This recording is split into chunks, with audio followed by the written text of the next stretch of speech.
1995లో release అయింది ఈ cinema. మన భానుచందర్ నటించింది. భానుచందర్ సినిమాల గురించి ఎందుకంటే మొన్న యూట్యూబ్లో సజెషన్ లిస్ట్లో ఒక సినిమా వచ్చింది, వేటగాళ్ళు అని.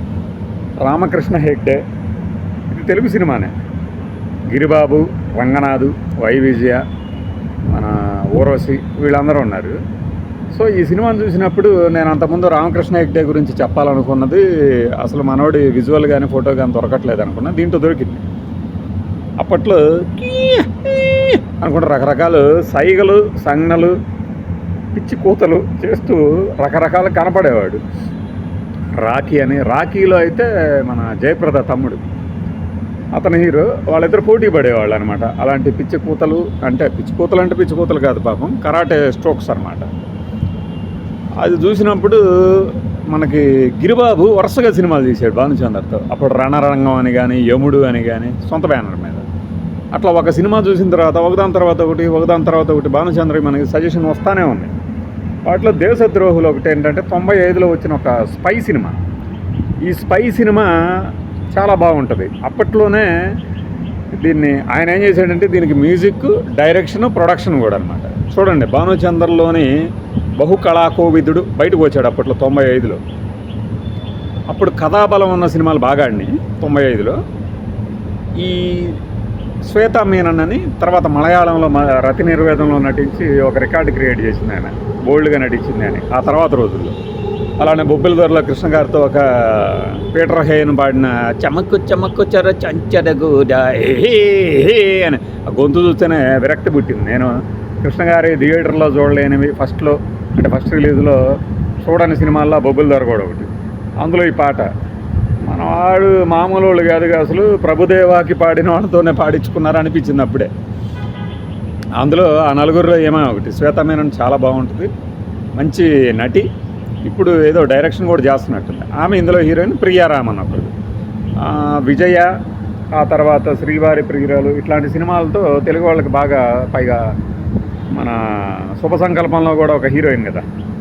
అప్పుడు బాగా అందరికీ గుర్తున్న పేర్లలో హీరోయిన్లో ప్రియారామన్ కూడా ఒకళ్ళు ఈ భానుచందర్ సినిమాలో ఉన్నారు. మన వినుకొండ ఫ్రెండ్ కృష్ణయ్య ఇది బాగా వచ్చింది, దీనికి షేర్ బాగా వచ్చింది అని చెప్పేవాడు అనమాట.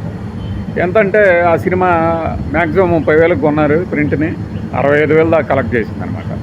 అప్పట్లో భానుచందర్ గారికి మళ్ళీ వరుస సినిమాలు రాలేదు, కానీ ఈ రైతు భారతం, పుట్టినీళ్ళ మెట్టినీళ్ళ, వెలుగునీళ్ళు అయితే ఎంఎస్ రెడ్డి గారు ఆ సినిమాని తీసి మరాఠీలో అద్భుతమైన హిట్ అయింది. హిట్ అవుద్ది అనుకొని తీసుకుని మొత్తం చెంగేసుకొని పోయారు డబ్బులకి సినిమాకి. అందులో ఆ కోవలో తనను తాను ప్రూవ్ చేసుకునే క్రమంలో ఈ దేశద్రోహులు తీశారనమాట. ప్రూవ్ చేసుకున్నాడు కూడా డైరెక్టర్గా. కానీ ఈ హైదరాబాద్ జూబ్లీ హిల్స్, అపోలో వెనక ఇదివరకు ఎట్లా ఉండేది, అట్లానే గోల్కొండ టూమ్స్ కానీ బాగా తీశారు. ఇప్పుడు మీరు చూస్తున్న స్పై మూవీలకి ఏమాత్రం ధీటుగా పోటీ పడేలాగా ఉంటుంది అనమాట సినిమా.